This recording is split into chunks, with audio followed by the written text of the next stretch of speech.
Friends, आप सबका स्वागत है आपके अपने यूट्यूब चैनल फार्मा एमसीक्यू में। तो देखिए कुछ इंपॉर्टेंट एमसीक्यूज़ इस वीडियो में हम लोग डिस्कस करेंगे, है ना। ये सीरीज़ हमने स्टार्ट कर रखी है, तो आपके जितने भी जो गवर्नमेंट फार्मासिस्ट एग्ज़ाम्स होते हैं तो सभी के लिए ये सीरीज़ काफ़ी इंपॉर्टेंट रहने वाली है। ओके, तो देखिए स्टार्ट करते हैं। क्वेश्चन है देखिए हमारा, ओटीसी स्टैंड्स फॉर।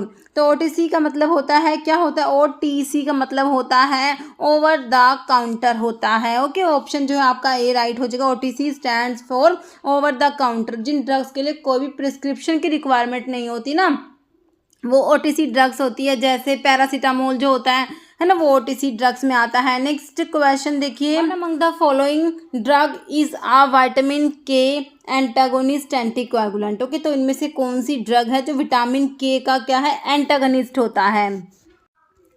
ऑप्शंस हैं देखिए, हिपैरिन है, वॉरफेरिन है, इनोक्सापैरिन है, डाल्टीपैरिन। देखिए विटामिन के जो है, विटामिन के का जो एंटागनिस्ट है वो होता है वॉरफेरिन। ओके, और वॉरफेरिन किस में आता है? वॉरफेरिन जो होता है हमारे ओरल एंटीकोएगुलेंट्स जो होते हैं, ओरल एंटीकोएगुलेंट्स में वॉरफेरिन आता है। वॉरफेरिन जो होता है कोमेरिन डेरिवेटिव होता है। क्या होता है? कोमेरिन डेरिवेटिव में हमारा वॉरफेरिन आता है। ओके, तो हमारा देखिए वॉरफेरिन जो है विटामिन के का जो एंटागनिस्ट है वो वॉरफेरिन है, और वॉरफेरिन का जो एंटीडोट एंटागनिस्ट देखें तो वो विटामिन के होता है। ओके, और देखिए हिपैरिन जो है ये पेरेंट्रल, ओके, पेरेंट्रल एंटीकोएगुलेंट्स में हमारा हिपैरिन आता है।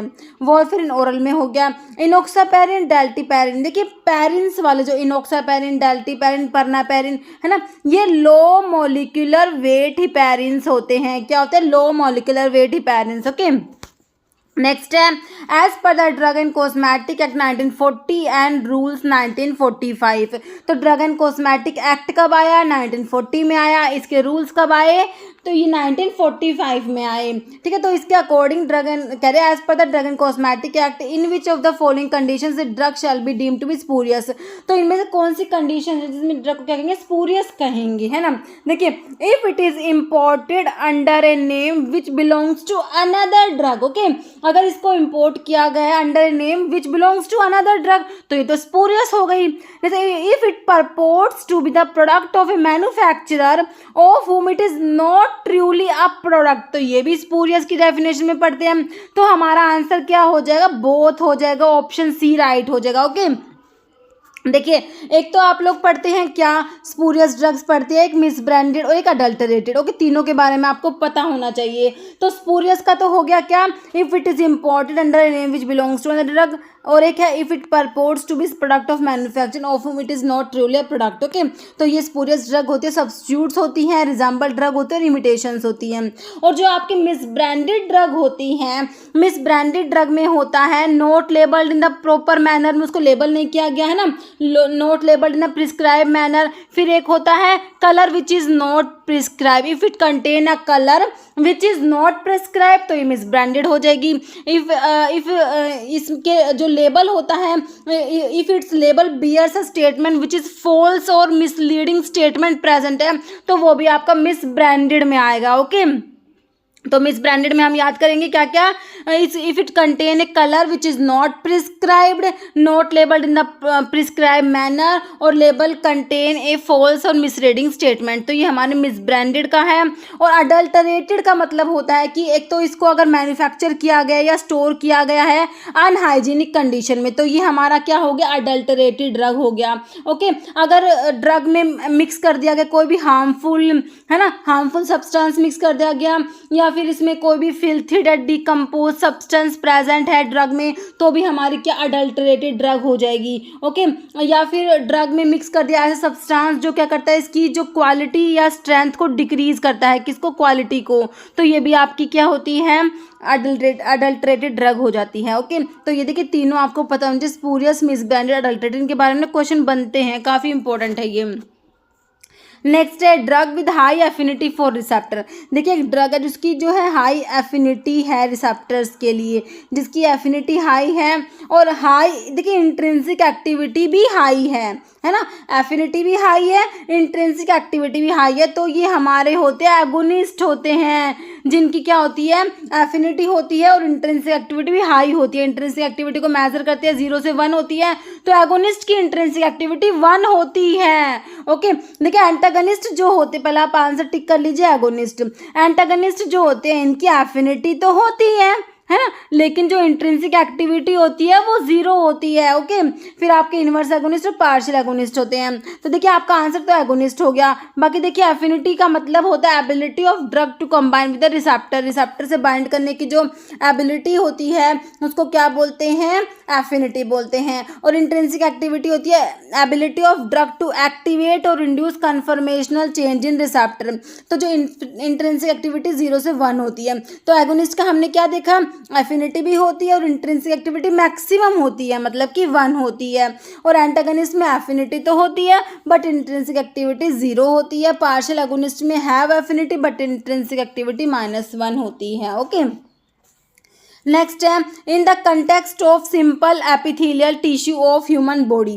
ठीक है, तो आपके जो टिश्यूज होते हैं ना, डिफरेंट 4 टाइप के टिश्यूज पड़ते हैं। एपिथेलियल टिश्यू होता है ना, उसमें से एक तो कह रहे हैं कि सिंपल एपिथेलियल टिश्यू के बारे में दिया हुआ, विच एपिथेलियल सेल्स को क्या कोल्ड पेवमेंट एपिथेलियल सेल्स। तो इनमें से कौन सा एपिथेलियल सेल्स है जिनको क्या बोलते हैं, पेवमेंट एपिथेलियल बोलते हैं।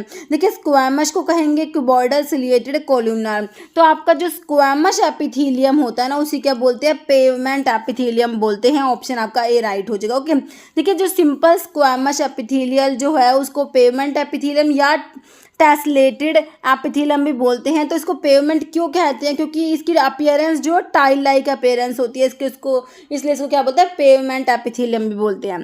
जैसे लैप्टोस्पायरोसिस डैश इन्फेक्शन, लेप्टोस्पायरोसिस जो है किस टाइप का इन्फेक्शन है, बैक्टीरियल है, पैरासिटिक है, वायरल है, फंगल है। तो देखिए बैक्टीरियल इन्फेक्शन में आता है लेप्टोस्पायरोसिस। देखिए लेप्टोस्पायरोसिस क्या होता है, ये ब्लड इन्फेक्शन होता है cause by bacteria, leptospira bacteria cause करता है, that can infect human, dog, rodents and many other wild and domesticated animals. Sign and symptoms जो होते हैं इसमें headache, muscle pains and fever से सीवियर में bleeding in lungs and meningitis भी हो सकता है। देखिए वेल डिजीज जो होता है वो क्या एक्यूट सीवियर फॉर्म होता है लेप्टोस्पायरोसिस का। ओके, तो वेल डिजीज क्या है, सीवियर फॉर्म ऑफ लेप्टोस्पायरोसिस।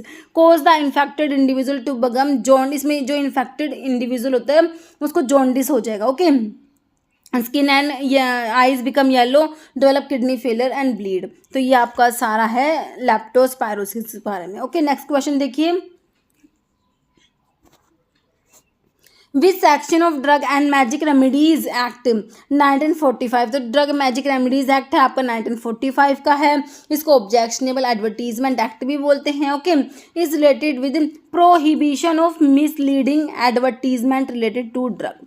तो जो ये प्रोहिबिशन ऑफ मिसलीडिंग एडवर्टीजमेंट जो है ड्रग से रिलेटेड, तो ये कौन से सेक्शन में आती है, सेक्शन 4, 12, 10 या 8। तो देखिए drug and magic remedies act के सेक्शन 4 में आता है। ये ऑप्शन आपका ए राइट हो जाएगा। Next, which of the following agent cause discolouration of teeth if taken with milk. Okay, देखिए इनमें से कौन सी ड्रग है जिसको मिल्क के साथ में देंगे तो टीथ का डिसकलरेशन करा देगी। टेट्रासाइक्लिन दिया, पेनिसिलिन, मेट्रोनिडाजोल, सिप्रोफ्लॉक्सासिन। देखिए आपकी टेट्रासाइक्लिन होती है ना, तो मिल्क के साथ में इंसॉल्युबल चिलेट्स बना लेती है। ओके, तो अगर इसको मिल्क के साथ में देते हैं तो क्या होता है, टीथ का डिसकलरेशन करा देती है। ओके, टेट्रासाइक्लिन जो होती है आपकी ब्रॉड स्पेक्ट्रम एंटीबायोटिक में आती है। टेट्रासाइक्लिन क्लोरामफेनिकोल भी आती है, दोनों क्या होती है, ब्रॉड स्पेक्ट्रम एंटीबायोटिक होती है। टेट्रासाइक्लिन और क्लोरामफेनिकोल दोनों ही क्या होते हैं, बैक्टीरियोस्टैटिक होते हैं। ओके, काफ़ी इंपॉर्टेंट है। देखिए अभी एक एग्जाम में पूछा हुआ था, विच of the following is bactericidal in nature. तो बैक्टीरियोस्टैटिक कौन सी है आपकी ड्रग्स और बैक्टीरिसाइडल कौन सी है। तो टेट्रासाइक्लिन, क्लोरामफेनिकोल बैक्टीरियोस्टैटिक होती है और एक मैक्रोलाइड होती है। मैक्रोलाइड्स जो होती है ना वो भी बैक्टीरियोस्टैटिक होती है। अब बैक्टीरिसाइडल जो होती है, साइडल में आपकी आती है पेनिसिलिन आती है, सिफालोस्पोरिन्स आती है और एमिनोग्लाइकोसाइड एंटीबायोटिक्स आती है। एमिनोग्लाइकोसाइड एंटीबायोटिक्स आपकी बैक्टीरिसाइडल होती है। पेनिसिलिन, सिफालोस्पोरिन्स भी बैक्टीरिसाइडल है, ध्यान रखना। स्टैटिक में टेट्रासाइक्लिन आ गया, क्लोरामफेनिकोल आ गया, मैक्रोलाइड्स आ गई, जैसे आपकी इरिथ्रोमाइसिन है ना, ये मैक्रोलाइड्स जो होती है ये बैक्टीरियोस्टैटिक होती है, थोड़ा सा ध्यान रखना है इसको बात को, ओके। और पेनिसिलिन जो है आपकी बीटा लैक्टम एंटीबायोटिक में आती है। बीटा लैक्टम एंटीबायोटिक में हमारी पेनिसिलिन होती है, सिफालोस्पोरिन्स होती है, कार्बापिनम्स होती है, मोनोबैक्टम्स होती है ना, तो ये हमारी बीटा लैक्टम एंटीबायोटिक्स में जिसमें बीटा लैक्टम रिंग प्रेजेंट होती है, ओके। मेट्रोनिडाजोल जो है एंटी अमीबिक ड्रग होती है। इसमें इमिडाजोल, देखिए इसके बारे में एक क्वेश्चन बहुत बार पूछा गया मेट्रोनिडाजोल के बारे में कि इसमें कौन सा रिंग प्रेजेंट है, तो इमिडाजोल नाम से पता लग रहा है ना, तो इमिडाजोल डेरिवेटिव होता है, नाइट्रो इमिडाजोल प्रेजेंट होता है इसमें, ओके, मतलब नाइट्रो ग्रुप भी प्रेजेंट है। Metronidazole is imidazole derivative, okay. Ciprofloxacin जो है ये आपका फ्लोरोक्विनोलॉन्स में आता है, जो डीएनए गायरेज को इनहिबिट करती है ड्रग्स, ओके। नेक्स्ट क्वेश्चन है हमारा, all of the following are example of non absorbable sutures के एग्जाम्पल है एक्सेप्ट एक को छोड़ के। देखिए नायलॉन, सिल्क, कैटगट या मेटालिक सूचर। देखिए हमें पता है, देखिए कैटगट जो है एब्जॉर्बेबल सूचर्स में आता है, तो सिर्फ आंसर बिल्कुल सिंपल ही है, नॉन एब्जॉर्बेबल है सारे के सारे एक को छोड़ के, तो कैटगट ही है जो एब्जॉर्बेबल में आता है, तो नॉन एब्जॉर्बेबल में तो आएगा नहीं, तो हमारा आंसर ऑप्शन 3 हो गया, कैटगट हो गया, ओके।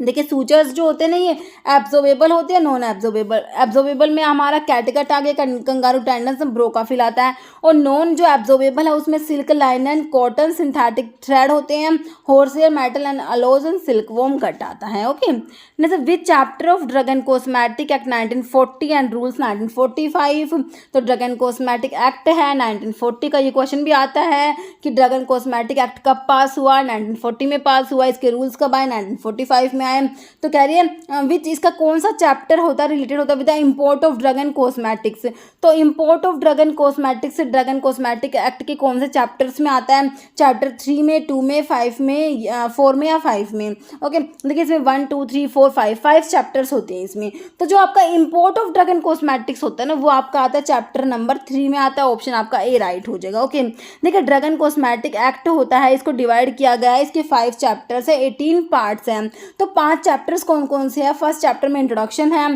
चैप्टर नंबर 2 में क्या है, कॉन्स्टिट्यूशन ऑफ डी टैब है ना, drug technical advisory board, DCC drug consultative committee and CDL central drug laboratory, इन सबका कॉन्स्टिट्यूशन चैप्टर नंबर 2 में है। चैप्टर नंबर 3 में है import of drug and cosmetics, chapter number 3 में क्या आता है जो हमारे क्वेश्चन में हमसे पूछा हुआ था, import of drug and cosmetics. Chapter number 4 में 2 पार्ट है, 4 और 4A। 4 में है manufacturing, sale, distribution of drug and cosmetics, ठीक है। चैप्टर नंबर 4 में क्या है, manufacturing, sale, distribution of drug and cosmetics, और 4A जो होता है उसमें है प्रोविजंस रिलेटेड टू आयुर्वेदा, सिद्धा, यूनानी ड्रग्स, और चैप्टर नंबर 5 क्या होता है, मिसलेनियस होता है, ओके। नेक्स्ट हमारा क्वेश्चन है meaning and full form of ad libitum are dash and dash, तो एड ADLIB दिया आपको, इसका फुल फॉर्म तो होता है, इसमें फुल फॉर्म और मीनिंग दोनों बताने हैं ना आपने। देखिए मीनिंग एंड फुल फॉर्म, तो यहाँ पर मीनिंग बताना है, यहाँ पर फुल फॉर्म रिस्पेक्टिवली। तो देखिए फुल फॉर्म होता है एड लिबिटम होता है, तो एड लिबिटम तो आपको सारे ऑप्शन में दे रखा है ना, तो इसका मीनिंग मतलब पता होना चाहिए। देखिए रिमाइंडर है, हाफ है, as much as you please, as often as necessary. देखिए इसका जो मीनिंग होता है as much as you please होता है, ऑप्शन हमारा 3 बिल्कुल राइट हो जाएगा, ओके।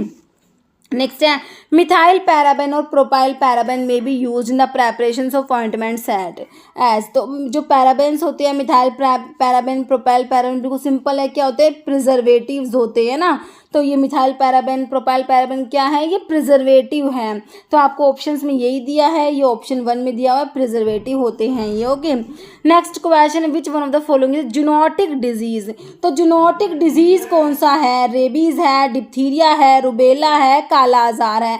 तो देखिए जूनोटिक डिजीज में आपका क्या आ जाएगा, ऑप्शन ए आ जाएगा, रेबीज जो है ये क्या है, एक एग्जांपल है किसका, जूनोटिक डिजीज में आता है। देखिए जूनोटिक डिजीज में कौन कौन सी डिजीज आएंगी, रेबीज आ जाएगा, एंथ्रेक्स आ जाएगा, प्लेग आ जाएगा, TB आ जाएगा, ट्यूबरकुलोसिस, ओके, ब्रुसेलोसिस, ये सब आपके जूनोटिक डिजीज में आती है।